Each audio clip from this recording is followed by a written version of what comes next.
I am Holly and I am 30 years old, and I have a 10-year-old son, Matthew. My husband is named Nathan, and we've been together for 12 years. I love my little family.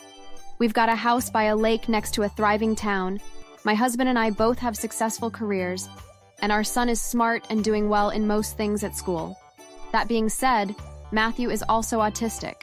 This means that his needs are different to the needs of others his age, and we have to spend every day learning new things about how to live our lives in a way that helps him. I thought myself and my husband were a team. We were supposed to be working together to ensure we could give Matthew the best start in life. Apparently, Nathan had other plans. We were at home together on a Saturday morning. Matthew was playing with his train set in the living room, while me and Nathan were on the sofa, reading. We were the picture of domesticity. Unfortunately, my job as a nurse doesn't always give me the opportunity to relax, even on Saturdays. And when there's a real emergency, I have to go in. I'm sorry, guys. Work calling. I don't know why you bother. You don't make that much money anyway. You might as well just quit your job. You're really going to start that again? Now? Just as I'm about to leave? Just quit. Then you can stay here. I will not. I love my job, even if it doesn't pay the most in the world. Leave it alone, okay? I'll see you tonight. Remember, it's Saturday, so he goes to bed at 9:30, and dinner is mashed potatoes and sausages. I know how to look after my own son. I shrugged, and I had to fight against the urge to shout at him. However, he had, in the past, forgotten the schedule, and Matthew had a hard time when things didn't follow the schedule. That is, after all, the reason we had them in the first place, to give Matthew the structure he needed, but Nathan had a habit of forgetting. My work at the hospital kept me fairly busy.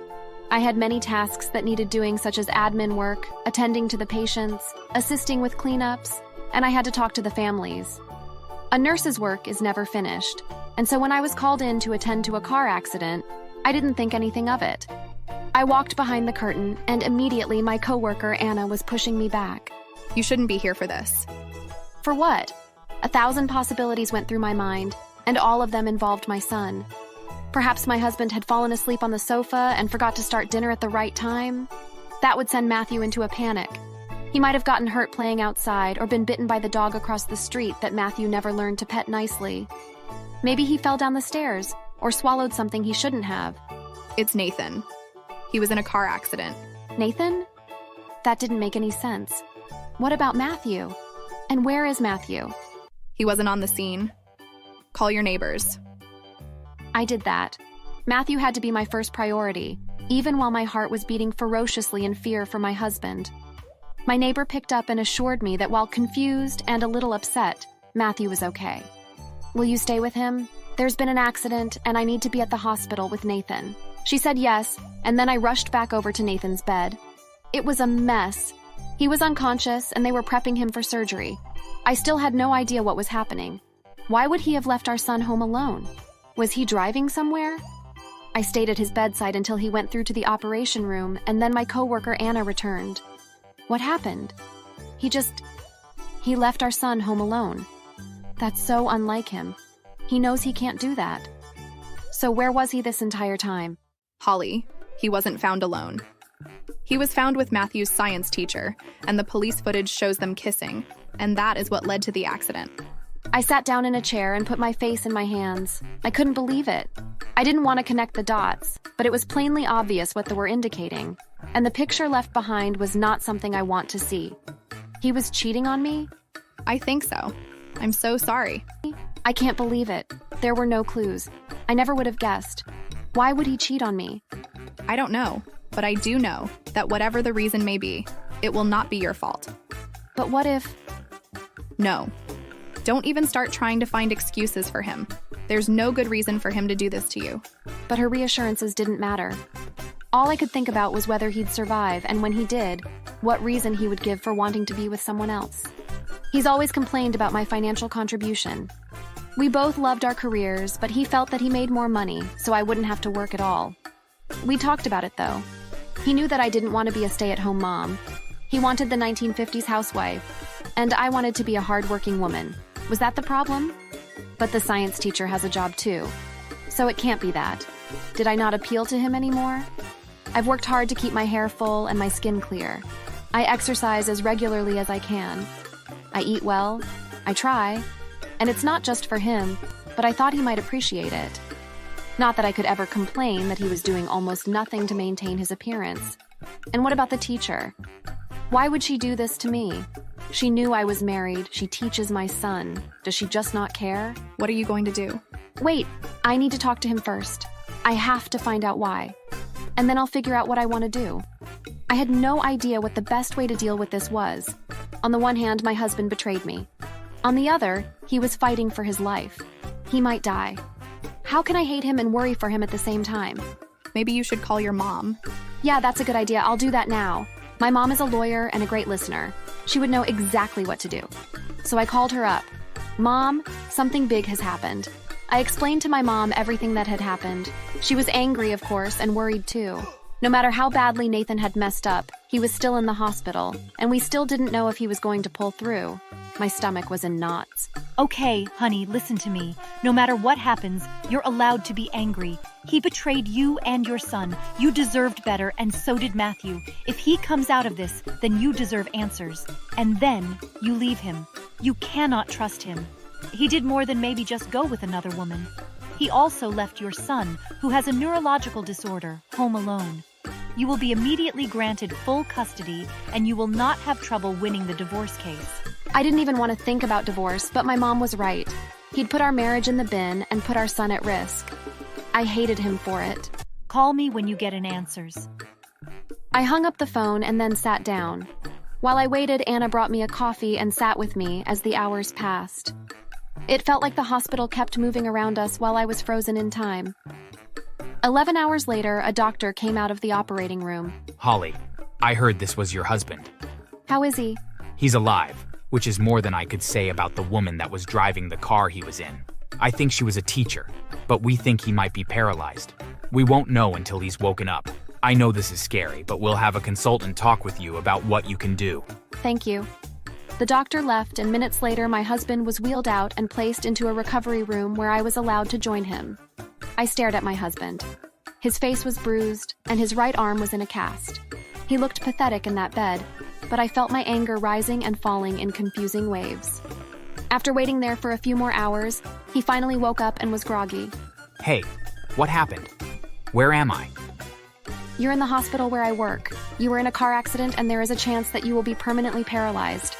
I could see fear flash in his eyes as he heard what I said and processed the information. But then it was replaced with very smug expression. Well, I guess that means that you'll have to quit your job so you can take care of me. You can't be serious? You know that you weren't alone in that car, right? How long has this been going on, and what possessed you to leave our son home alone so you could go and cheat on me? Panic again flashed across his face as he truly began to realize the situation that he was in. Wait, I can explain. We're just friends. You were seen kissing her. Listen, I don't want to hear half-baked lies and excuses. Honestly, if you had come clean, then maybe I would have been able to forgive you, but it's clear that you have no interest in being married to me anymore. It's not that. It's Matthew.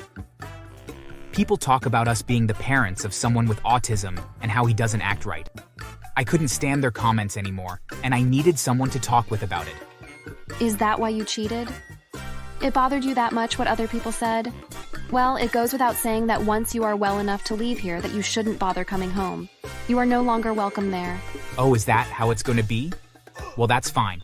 I'll just move in with Sarah, the math teacher. No, you can't do that because she's dead, Nathan, and I've heard all I need to. Without saying another word, I stormed out of the room and called my mother again. A few days later, she came and spoke to Nathan in his recovery room and told him that he would need to give me 15% of his paycheck as alimony, and he would need to give up his rights to the house we lived in as well. He just laughed at her and told her that he would see her in court. Strangely enough, though, her offer was her being nice, and she had only offered it because he was paralyzed. But she did as he told her, and she brought him to court. As soon as the judge heard how he had been injured, and the reasons behind why as well, he awarded me full custody of Matthew and forced him to give me 20% of his check as alimony and an additional 20% for child support, since Matthew needed a stable living situation and I had sole custody of him. The judge granted me sole ownership of the house as well. I did feel a bit bad about Nathan losing everything, but it quickly faded as I realized that he had thrown it all away and that there was no one to blame for his situation than himself. It's been a couple of years since that happened, and I'm happy to say that Matthew has never been doing better. The money that I receive from Nathan allows me to hire Matthew a personal support worker, and they have made a world of difference for him. He is happier and doing better in school than he has ever done before. As for me, I met someone new. He unfortunately is also divorced, and his ex-wife was almost as vile as Nathan. Together, we have both healed from our wounds and are growing stronger together, and his daughter and Matthew get along perfectly. I don't see Nathan too often, but when I do, he always seems quite miserable and does nothing but complain. He still has the same job, but he never has anything good to say about the one-bedroom apartment he is forced to live in or how no one will date him because he is mean-spirited and terrible person. Thanks for watching.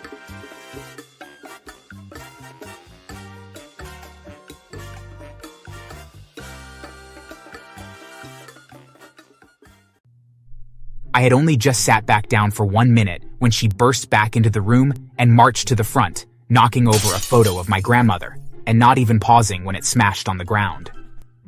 Everyone stared, open-mouthed at my boss, and I felt as though I were going to be sick. "What are you doing?" You won't come to work because of the funeral, so I'll make sure there is no funeral until you leave.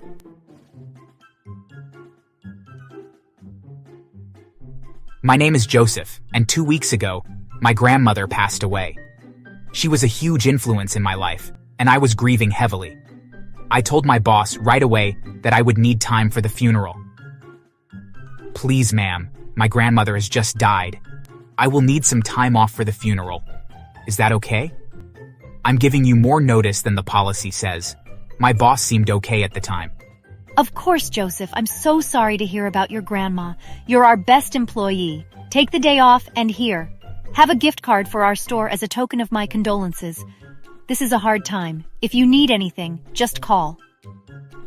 My entire workforce had a tumultuous relationship with our boss. She was notorious for her mood swings. So hearing her give an immediate affirmative was such a relief.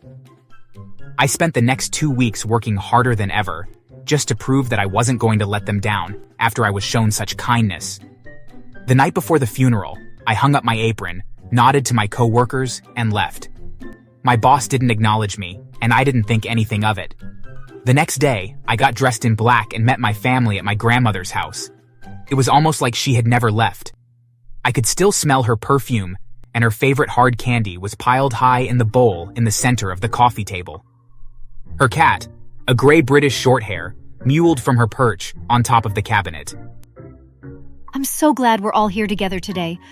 Yeah, it's such a shame that it takes something like this to bring us all together. Let's organize a night a month at the very least, where we all make an effort to meet up. How about that? That sounds lovely. In my pocket, I could feel my phone vibrating. I quickly silenced it and didn't think anything of it. Everyone who knew me knew I was at a funeral today, so it must have been a spam call. The cars rolled up outside the house, and just as I was climbing into the car, my phone started to ring again. I silenced it once again, but I was starting to get a bad feeling. Who could be ringing me so insistently? By the 4th time, my phone was ringing. My sister and my aunt were looking at my pocket nervously. When we got out of the car at the church, my sister pulled me aside. You should just turn your phone off. Yeah, you're right. I'll do that now. Just as I took my phone out to turn it off, I got another call. It was my boss. Hello? Joseph, what the hell? Where are you? I suddenly felt cold all over. What was my boss doing? She knew I was at a funeral. I'm at my grandma's funeral. I told you this. Did you ask for time off? Yes. You said you understood. I said no such thing. You need to get to work right now. You told me 2 weeks ago that I could have the day off. I gave you plenty of notice. Do you have my agreement in writing? My family were giving me weird looks, and everyone who had been standing around on the lawn were moving towards the church doors. No, I don't. Listen, I'm sorry, but I have to go into the funeral now. I hung up on her shouting and turned my phone off. I instantly knew that I was going to be in trouble at work the next day, assuming I still had a job. The idea of losing my job over this made me begin to panic. Joseph, darling, the service is about to start. Come on. I didn't have a choice to sit it out, nor did I want to. But most importantly, I had to set boundaries. I knew I had asked. I knew she had said yes, and so I knew that by leaving my grandmother's funeral to attend work would be letting her win, and this was not something she should have been fighting me on. So, I went inside, sat down next to my mother and sister, and I mourned my grandmother's death and celebrated her life. Mary McDonald was a gracious woman. She was an active member of her church and community, and a doting parent to her 3 children. As a grandmother, she was unrivaled in her grandchildren's eyes. Mary left her mark on the world. Today, though we are saying goodbye to someone we dearly loved, to Mary McDonald, we share this song. The priest lifted his hymn book, and we all copied. Just as the pianist struck the first key, the doors at the back opened with an explosive slam, and everyone shifted in their seats, exclaiming in surprise over the intrusion. I turned around too, and gasped. It was my boss. She had on her work uniform, setting her quite apart from everyone else in the room who were wearing black. Her beady black eyes scanned the room, searching for me. I slid down in my seat, face burning red. What was she doing here? Where is Joseph McDonald? What are you doing here? Do you have any idea how rude you're being? I'll have you know that I am a manager. I have a responsibility to my business, not to some pithy family get-together. This is a funeral. Please have some respect. I'm not leaving until I speak with Joseph McDonald. Joseph, you don't have to go. We can just call the police. The funeral was already a spectacle. I can't imagine how letting it get worse would do anyone any favors. I sighed, shook my head, and then stood up. All of my relatives and family friends were glaring at my boss, and even though there was a heavy weight of guilt in my stomach, I felt better knowing that they weren't blaming me for her hateful behavior. This intrusion is highly unusual, as most people have the common decency to not break into a funeral for a chit-chat. But how about we continue on with things? I left the funeral hall to the sound of the piano striking up a slow, mournful tune, and voices suddenly joining in. The doors closed behind us, blocking out the sound of the singing, and then we were alone in the red-carpeted hallway. I couldn't hold back my shock and anger anymore. Do you have any idea how many lines you're crossing by being here? This is my grandmother's funeral. We both know I asked for permission. We both know you said yes. So, you can either leave or I'll call the police and have them escort you off the property. She gaped at me, and I waited for her to say something, but she didn't, so I left her alone and headed back inside. I had only just sat back down for 1 minute when she burst back into the room and marched to the front, knocking over a photo of my grandmother, and not even pausing when it smashed on the ground. Everyone stared, open-mouthed at my boss, and I felt as though I were going to be sick. What are you doing? You won't come to work because of the funeral, so I'll make sure there is no funeral until you leave. I was about to stand up. I didn't want my grandmother's funeral to be ruined because of me, but then my aunt grabbed my wrist and fixed me to the seat. You will do no such thing. You've been warned already, so I'm calling the police. See if I care. I'm the boss of a store and I need my workers. They have jobs. They'll understand. And if I say that Joseph needs to be at work, then he does. That's my right. I was astounded. I understood that they took their job seriously, but to think that she had the right to call me out of a funeral? To believe that the police would support her choice because of her position as a boss in a cafe? You're delusional. You're delusional if you think you're going to keep your job after today. You're going to have to beg on bended knee for it back, and you'll be lucky if you get anything close to your current wage. And I know all the business owners in the area, so I know you won't be able to get another job. You need me. Just leave before this gets worse. If she refuses to leave, we will continue to have the funeral around her. It's a bit unusual, but your grandmother insisted on having her will read immediately. The priest pulled out a big A4 envelope and had a solicitor join him on stage.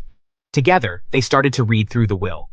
And to my oldest and hardest working grandchild, I grant my familial home and all of my stocks that I was given when I was 15 for a small mechanics business. I believe it has some worth now. The solicitor handed me the deed to the house and the details of the stocks. I choked. The stocks were for one of the biggest companies in the world. They were worth millions. However, included among them were stocks in the very company that I worked for. Not only that, but they would give me a controlling share of the company. Suddenly, I went from a low-level employee to essentially the owner of the company. Congratulations, boss, you've hijacked your last funeral. No more power trips for you. I couldn't believe just how quickly this had turned around, and I made sure to show her why I was so happy. The look on her face when she realized what I was showing her was priceless. One minute she was threatening my livelihood, and the next, I was in control of her employment. Suddenly, the police burst through the doors, and they ran up to my ex-boss. She tried to evade their attempts to catch her, but my family helped the police and they were able to catch and arrest her on the spot. They stopped to talk with the priest, but with a nod and a jerk of her arms, they escorted my boss out of the funeral hall to the cheer of everyone in attendance. I think that'll be the last I see of her for a while. Everyone laughed, but soon the funeral went on, and we told many stories of her life. Eventually, the funeral came to an end, and we all went to the wake and partied in my grandmother's name. A week later, I went to the prison to visit my ex-boss, who was still in jail. No one had posted her bail, and she was being held on charges of being a nuisance to the public and evading arrest. She had no friends because of her personality, and so she was alone. What are you doing here? I came to offer you the chance to apologize. You do understand how absolutely insane what you did was, right? Surely you're joking. You're to blame for what happened, not me. That's a shame. Especially since with my inheritance, I can choose whether or not you will still have a job or not, and honestly, considering how you behave both at work and in this situation, honestly, I wouldn't let you keep your job even if you weren't going to prison. And for a long time too, by the sounds of it. Prison for what? Trespassing, causing a disturbance, and after looking over the finances at work. There are some discrepancies in the accounts that you control. So much so that I had to report them to the police. All you had to do was apologize, and I would have forgiven you, and instead of just being fired, you would have avoided going to prison. But not you are both going to prison and being fired. Maybe your time in prison will help you to see the error of your ways, but I won't hold my breath. I was ready to feel bad for you, but you're just a spiteful old witch who doesn't care about people's feelings. Your concern is solely whether people find you important or not. But now you don't have to worry. No one will ever think you're important again. And then I left and went to my job as the owner of the cafe.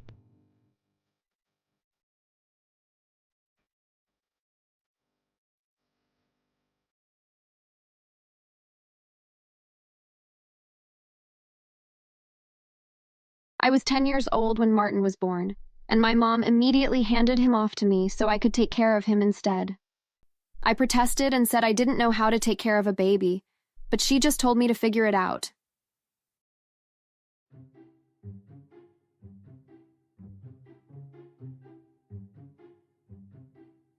My name is Amelia, and I'm 25 years old.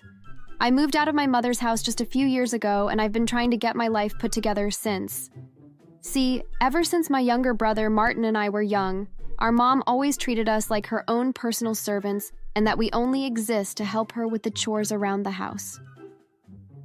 This was the exact reason my dad left her in the first place, and I still wonder why he never took us with him. I was 10 years old when Martin was born, and my mom immediately handed him off to me so I could take care of him instead. I protested and said I didn't know how to take care of a baby, but she just told me to figure it out. For a long time after that, I was his primary caretaker. And all the while, our mother was always bugging me about the chores around the house. She always wanted me to do everything, from cleaning the floors to vacuuming every room, to all of the yard work and gardening, too. While I was busting my butt, trying to take care of everything and make sure Martin wasn't neglected, our mother just sat on the side watching me, like she couldn't be bothered to help. I never really understood how strange that is until my friends and I talked about it during high school. Ugh, it's so unfair. My mom says I have to do the dishes for the entire week as a punishment. I don't get it. What's the problem? Doesn't your mom always make you do the dishes? No, a different person does them each night. Amelia, does your mom force you into doing the dishes every night? Well, yeah. And not just the dishes either. I have to do everything around the house and take care of Martin on top of that. It's how it's always been in our house. At the time, I didn't know why Jenny and Mia gave me a couple of weird looks. But now I understand. Amelia, that's not normal for parents to do to their kids. What? Of course it is. No, it isn't. In my house, everyone takes turns doing the chores, and our parents are the ones raising the kids. At the time, I could hardly believe what I was hearing. I'd been raised having to do everything around the house myself while my mom just sat back and told me what I was doing wrong. To me, that was normal. I hadn't considered that maybe she was taking advantage of me like that. I couldn't stop thinking about it when I got home that day. As soon as I walked in through the door, my mom ordered me to do the chores like she always did. I knew I shouldn't and that I should confront her about what she'd been forcing me to do all my life. But then I remembered Martin. Eventually, our mom would start forcing him to do exactly what I've been doing, but he was just a child. Until he grew up some more, I was the only person taking care of him, and I had to put his well-being first. So I just did as my mother ordered. I didn't want her taking out her anger on Martin if I didn't.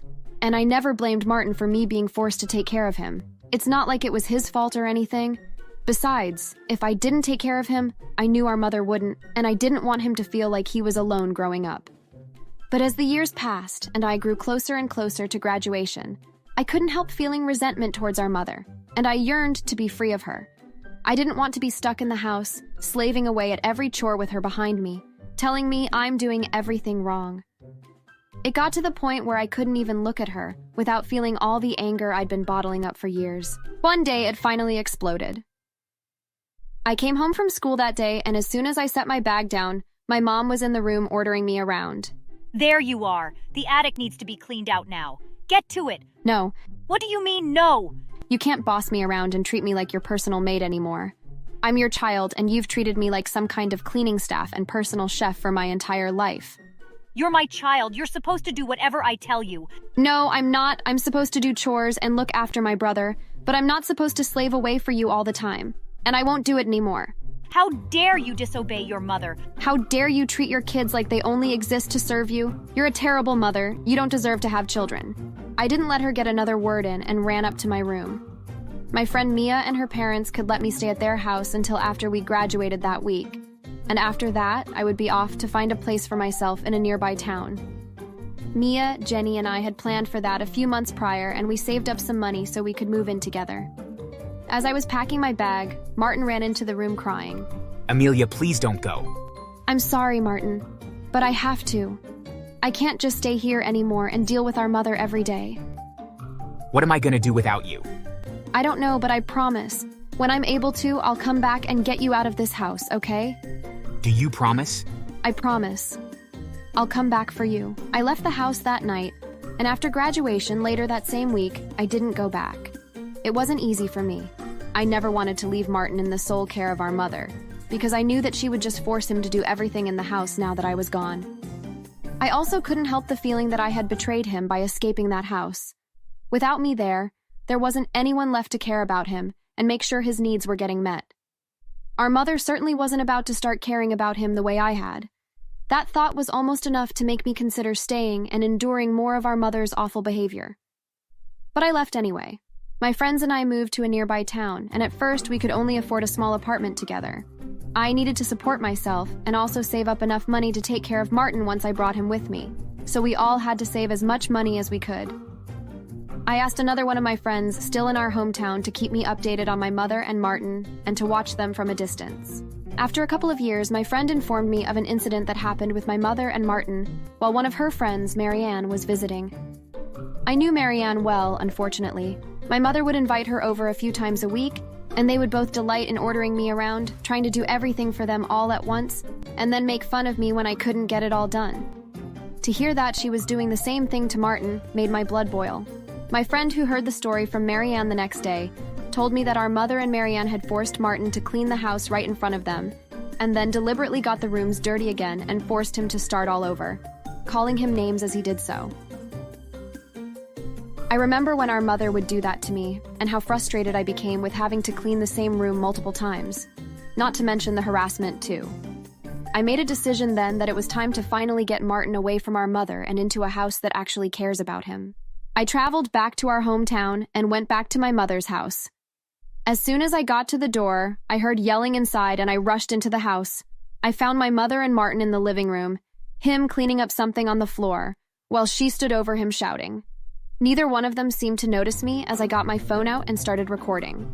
Oh, you stupid, stupid boy. Do you know how much money I spent on that? I'm sorry, I didn't mean to. You're going to pay for that. I caught my mother dragging Michael up by his arm, and as she raised her arm to hit him, I stepped into the room. Don't you dare lay a hand on him. My mother was shocked by my sudden entrance. and froze when she saw the phone in my hand. Michael broke free of her grip and ran over to me with tears still in his eyes. You're back. You And I'm here to rescue Martin from you. can't do that. I'm still his mother. He needs me. No, he needs to be loved and cared for, and he'll never have that when he's with you. I'm taking him to live with me, and make sure you never get your hands on him ever again. I left the house with Martin and immediately went to get a lawyer so I could get full custody of my younger brother. We went to court, and with the video I took, as well as my friend's recollection of what happened with Marianne, I was awarded full custody of Martin. My mother and Marianne were both charged with child abuse, and my mother was charged with child neglect and ended up in jail because of it. Meanwhile, I took Martin back home to live with me and my friends. We all chipped in to make sure his needs were being met, and I always reminded him that everyone takes turns in maintaining the house, so he never had to feel like it was his responsibility alone. After a couple of years, I was able to move me and Martin into a small house, and we've been living comfortably ever since. From what I hear, my mother couldn't get a job anywhere because of her arrest and her past being exposed, so she couldn't afford to keep her house. And with the way she spent money on lavish and expensive things my whole life, she didn't have any savings to fall back on. Martin and I couldn't be any happier, though, now that we're finally away from her, and we're able to live our lives without having to worry about serving someone else. Thanks for watching. Please subscribe.